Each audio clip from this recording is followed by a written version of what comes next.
Hey, I'm Adam Jusko from ProudMoney.com, and in this video we are going to look at 3 credit cards that could use a booster shot. Previously effective, now not quite as effective, but before we do that I'm going to ask you to please subscribe to this YouTube channel if you have not already, and if you have already, I thank you for doing so. So we all know that those COVID-19 shots that we all got, all of us, right, got a little while back, maybe are starting to wane a little in their effectiveness.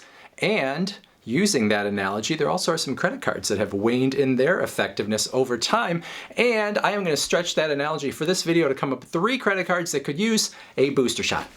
Number 1, the Capital One Quicksilver. When the Quicksilver first came out, it seemed very revolutionary. Other rewards cards on the market were always giving you different percentages of cash back depending on your types of purchases, and you never quite knew what you were getting overall. But with a 1.5% cash back card like the Quicksilver, flat cash back across everything, it seemed very revolutionary, very easy to understand. Why hadn't anyone done this before? Well, it was a great idea, but they have not changed it ever since. And on the market now, plenty of other 1.5% cashback cards like it. A lot of 2% cashback cards, obviously, that have bypassed it. Now, Capital One, still good for people that might be building up their credit, and so the Quicksilver still has a place, but it's no longer as effective as it used to be and could use one of those.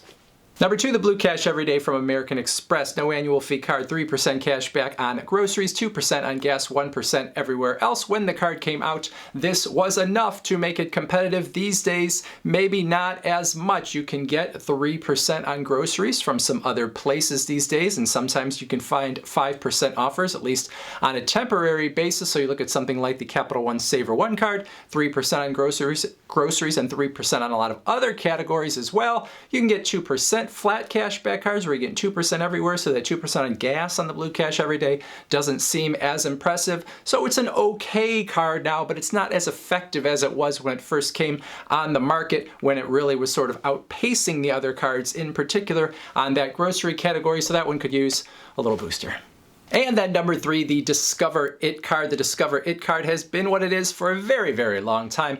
I don't believe they're ever going to change it, but it could use a booster in my opinion. This is a card with no annual fee. You're getting 1% back on everything you buy with the card, except for those 5% rotating categories where you do get 5% cash back in those categories that change each calendar quarter. This card has been the way it is for a very long time. You look at a card like the Chase Freedom Flex that has the 5% categories, but now is beefed up in other areas. Obviously, that card is more competitive now than the Discover It card. I don't know that Discover is going to change anything about the It card, because they've got a certain audience that they are sort of serving, people with maybe a little lower credit scores than that Chase Freedom Flex. But anyway, that Discover It card could use the booster, and to be honest, the rest of the Discover cards too.